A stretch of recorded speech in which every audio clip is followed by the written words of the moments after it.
Hello, my loves. Here we go. Chapter 12 of Walk Two Moons. It's called The Marriage Bed. When I had first started telling Phoebe's story, Graham and Gramps sat quietly and listened. Gramps concentrated on the road, and Graham gazed out the window. Occasionally, they interjected with a "gall dang" or a "no kidding." But as I got farther into the story, they began to interrupt more and more. When I told about the message, everyone has his own agenda, Graham thumped on the dashboard and said, "Isn't that the truth? Lordy, isn't that what it's all about?" I said, "How do you mean?" "Well, everybody's just walking along concerned with their own problems, their own life, their own worries, and we're all expecting other people to tune into our agenda. Look at my worry with me, step into my life, care about my problems, care about me." Graham sighed. Gramps scratched his head. "Are you turning into a philosopher or something?" "Mind your own agenda," she said. When I mentioned about Ben asking where my mother was and my saying that she was in Lewiston but that I didn't want to elaborate, Graham and Gramps looked at each other. Gramps said, "One time, my father took off for 6 months and didn't tell a soul where he was going. When my best friend asked where my father was, I hauled off and punched him in the jaw. My best friend. I punched him dang in the jaw." "You never told me that," Graham said. "I hope he socked you back." Gramps pointed to a gap in his teeth. "See that? He knocked my dang tooth out." And when I told Graham and Gramps about flinching when Ben touched me, and about how I went home and found Dad in the garage, Graham unbuckled her seatbelt, turned all the way around, and leaned over the back of her seat. She took my hand and kissed it. Gramps said, "Give her one for me too." So Graham kissed my hand again. Several times when I described Phoebe's world of lunatics and axe murderers, Graham said, "Just like Gloria. Swear to goodness, just exactly like Gloria." Once, after she said this, Gramps got a dreamy look on his face, and Graham said, "Quit that moaning over Gloria. I know what you're thinking." Gramps said, "Hear that, chickabiddy? This here gooseberry knows everything that runs through my head. Isn't she something?" Just before we reached the South Dakota border, Gramps took a detour north because he had seen a sign advertising the Pipestone National Monument in Pipestone, Minnesota.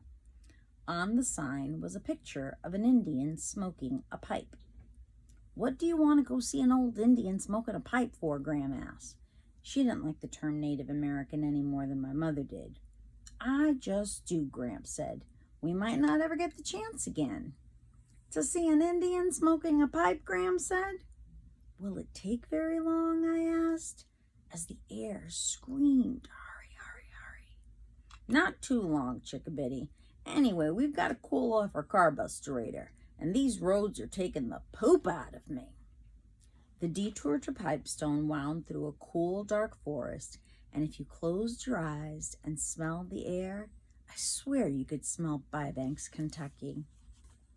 Pipestone was a small town. Everywhere we went, people were talking to each other, standing there talking, or sitting on a bench talking, or walking along the street talking. When we passed by, they looked up at us, right at our faces, and said hi or howdy. And although it sounds corny to say it, we felt right at home there. It was so like Bybanks, where everyone you see stops to say something because they know you and have known you their whole lives. We went to the Pipestone National Monument and saw Indians thunking away at the stone in the quarry. I asked one if he was a Native American, but he said, "No, I'm a person." I said, "But are you a Native American person?" He said, "Nope, I'm an American Indian person." I said, "So am I, in my blood." We watched other American Indian persons making pipes out of the stone. In the Pipe Museum, we learned more about pipes than any human being really ought to know. In a little clearing outside the museum, an American Indian person was sitting on a tree stump smoking a long peace pipe. After watching him for about 5 minutes, Gramps asked if he could try it. The man passed Gramps the pipe, and Gramps sat down on the grass, took 2 puffs, and passed it to Gram. She didn't even blink. She took 2 puffs and passed it to me. There was a sweet, sticky taste on the end of the pipe. With the stem in my mouth, I gave it 2 little kisses, which is what it looked like Gram and Gramps had done. The smoke came into my mouth, and I held it there while I passed the pipe back. I held that smoke in my mouth while Gram and Gramps puffed some more. I was feeling slightly wang-doodled. I opened my mouth a wee bit, and a tiny stream of smoke curled out into the air, and when I saw that, for some reason, I was reminded of my mother. It didn't make any sense, but my brain was saying, "There goes your mother," and I watched the trail of smoke disappear into the air. In the shop attached to the pipe museum, Gramps bought 2 peace pipes. One was for him and one was for me. "It's not for smoking with," he said. "It's for remembering with." That night, we stayed in Injun Joe's Peace Palace Motel.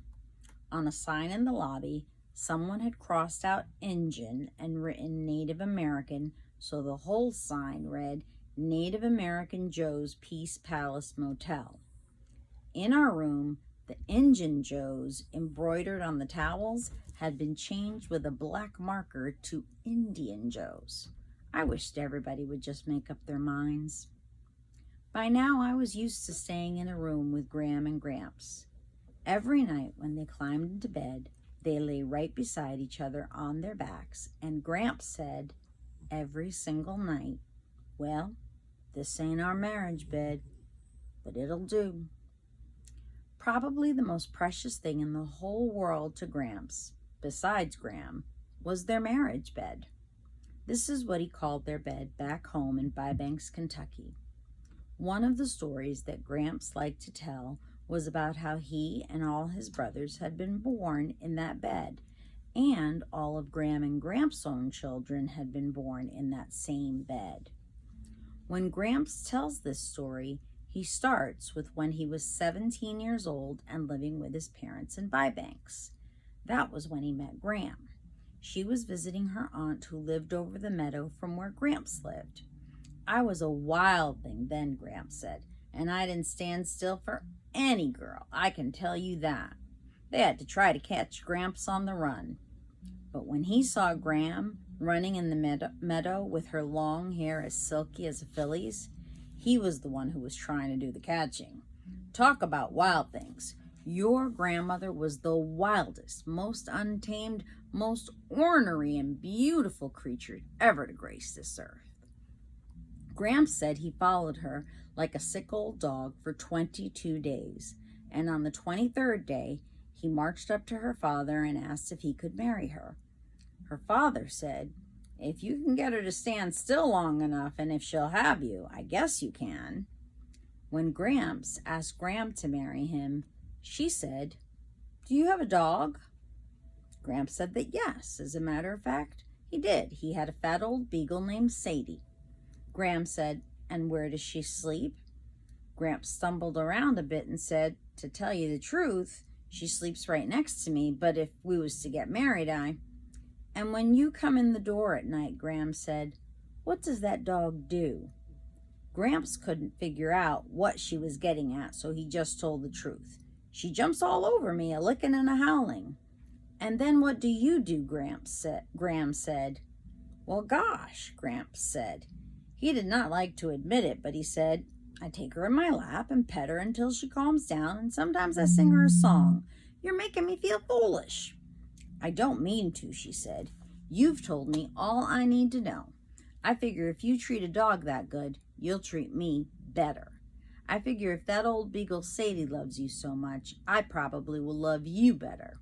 Yes, I will marry you."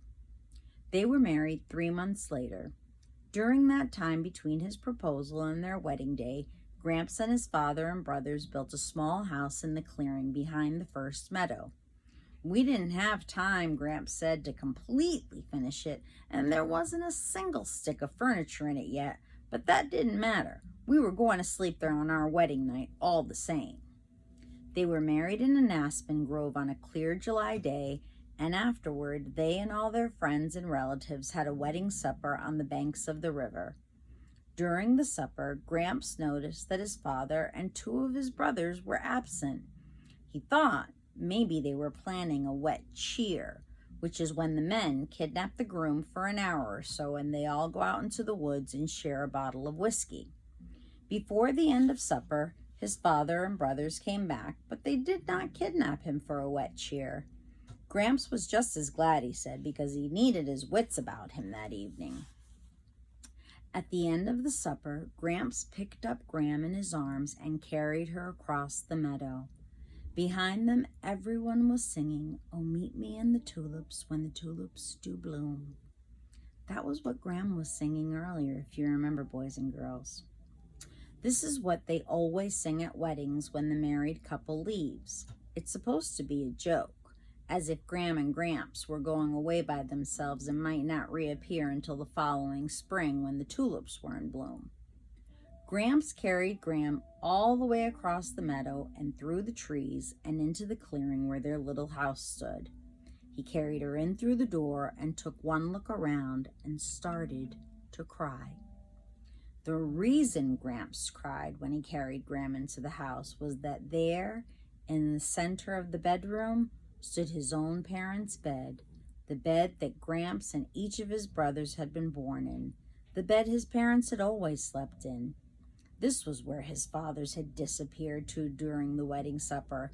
They had been moving the bed into Gram and Gramps' new house. At the foot of the bed, wiggling and slurping, was Sadie, Gramps' old beagle dog. Gramps always ends this story by saying, "That bed has been around my whole entire life, and I'm going to die in that bed, and then that bed will know everything there is to know about me." So, each night on our trip out to Idaho, Gramps would pat the bed in the motel and say, "Well, this ain't our marriage bed, but it'll do," while I lay in the next bed wondering if I would ever have a marriage bed like theirs. That's the end of chapter 12, which I thought was a super sweet chapter.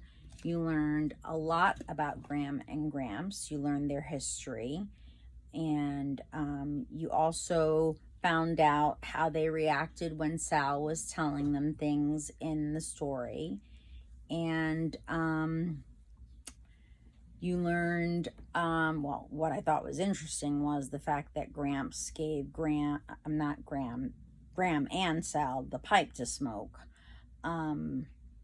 which I didn't think was a very grandfatherly thing to do, but they're not ordinary grandparents. They said that right off the bat. I hope you enjoyed the chapter, and I will see you tomorrow, my loves. Goodbye.